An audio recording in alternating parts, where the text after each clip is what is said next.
The Honourable Member for St. John's South, Mount Pearl. Thank you, Mr. Speaker. I stand in support of the motion by the Honourable Member for Hamilton Centre that there should be nationwide public hearings into the Fair Elections Act, a bill better known more and more across this country, Mr. Speaker, as the Unfair Elections Act. The member for Hamilton Centre proposes that this House direct the Standing Committee on Procedure and House Affairs to hear from witnesses while undertaking its study of the Canada Elections Act. What witnesses, Mr. Speaker? Elections Canada, political parties, the Minister of State who introduced the Fair Elections Act, quotes around fair, Mr. Speaker, representatives of First Nations, anti-poverty groups, groups representing people with disabilities, groups that speak for youth advocates and students and Canadians in general, everywhere, Mr. Speaker.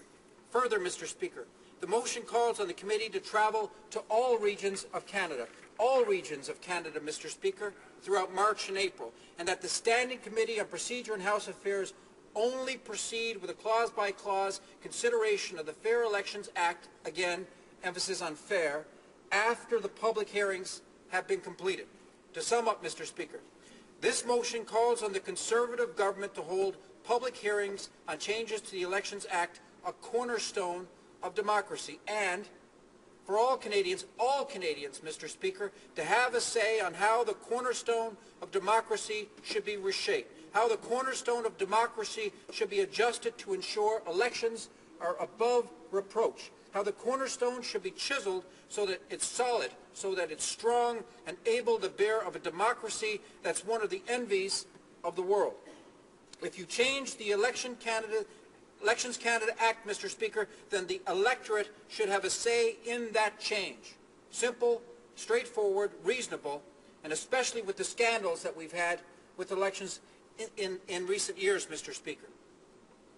There were problems with the federal election of 2011 in my neck of the country, Newfoundland and Labrador, Mr. Speaker. More specifically, there were problems with the election of Peter Penashue, the Conservative MP for the riding of Labrador. Penashue won by 79 votes and went on to represent the province in the federal cabinet as Minister of Intergovernmental Affairs. Only it was learned soon after his election that Penashue broke the law, Mr. Speaker. He got elected by that slim margin of 79 votes by cheating. Penashue resigned in disgrace. He ran again in a by-election triggered by his resignation, and he lost.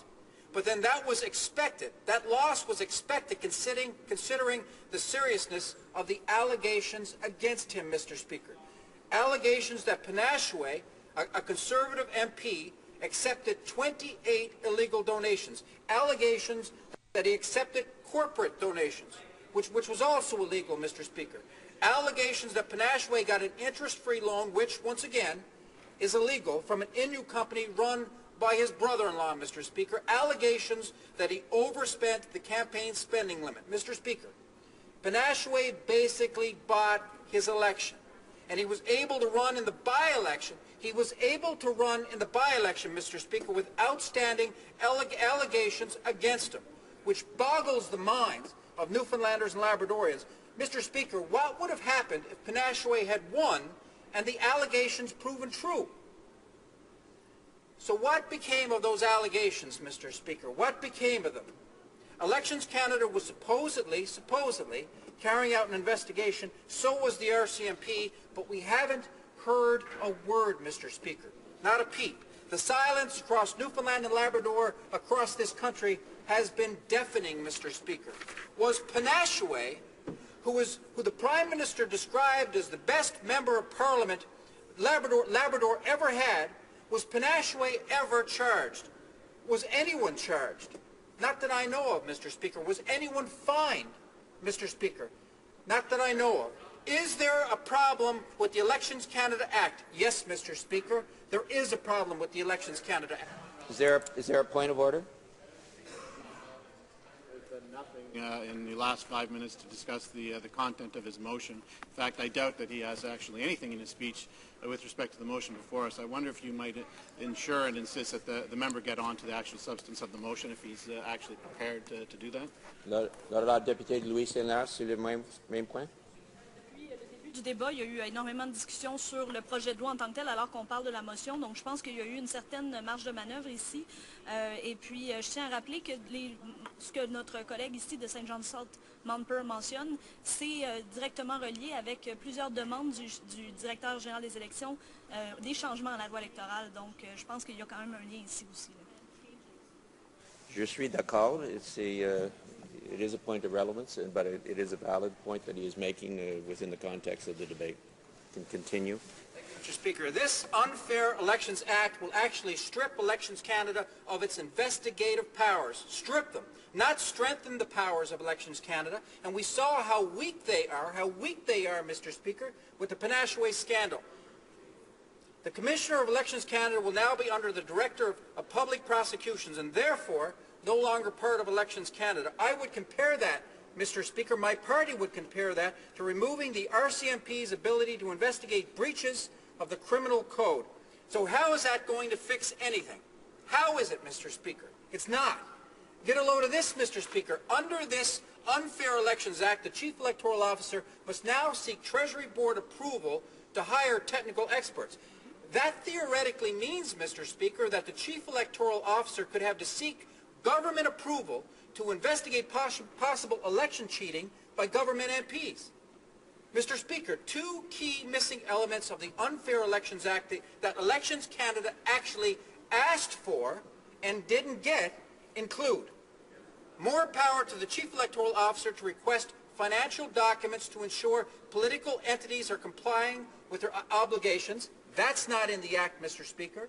The Unfair Elections Act is also silent on powers for Elections Canada to compel witnesses. A major problem that Election Canada faced in its robocalls investigation was that Conservative staffers refused, Mr. Speaker, to give testimony. So that's not going to change either. I wonder why that is, Mr. Speaker. Mr. Speaker, this Unfair Elections Act will make voting more challenging for some Canadians. It will mean you can no longer vouch for someone when they don't have identification. And Aboriginal people, university students, the homeless, seniors and residents, they're less likely to have ID or mail on hand. 120,000 people, Mr. Speaker, they used vouching to exercise their vote in the 2011 election, but they won't be allowed to use it in the next election. Clearly, Mr. Speaker, the Conservatives are targeting certain demographics to suppress, Mr. Speaker, the vote. The Conservatives are also changing the political financing rules, Mr. Speaker, in their favor.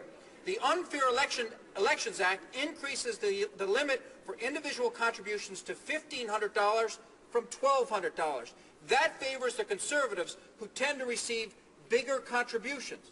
The Unfair Elections Act also allows candidates to contribute up to $5,000 to their own campaigns, Mr. Speaker, and leadership candidates to contribute up to $25,000 for their own campaigns, which, once again, Mr. Speaker, gives an advantage to wealthy candidates, which the Conservative Party attracts. Mr. Speaker, Conservatives look after their own.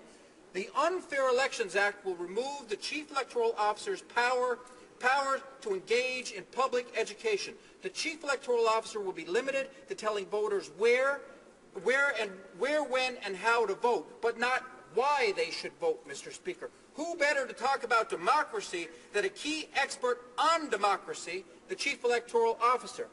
Under this Unfair Elections Act, Elections Canada will be banned from teaching our children, teaching kids about our democracy, encouraging people to vote, and warning them about electoral fraud.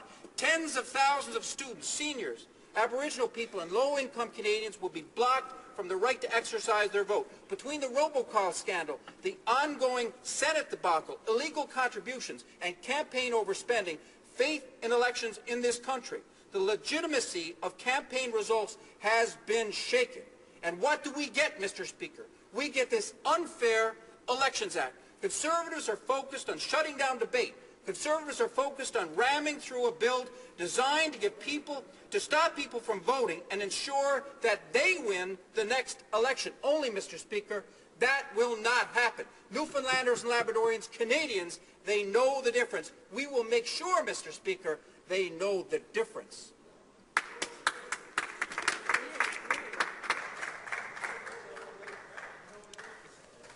Questions and comments? Question et commentaire. The Honourable Minister of State for Democratic Reform. Well, Mr. Speaker, I hope he knows the difference, because the reality is that his own party announced its opposition to the Fair Elections Act before even reading it. So I'm not sure how they could know the differences between the status quo and the Act without reading it. But, Mr. Speaker, let me focus in on the issue of Section 18, which the member referenced.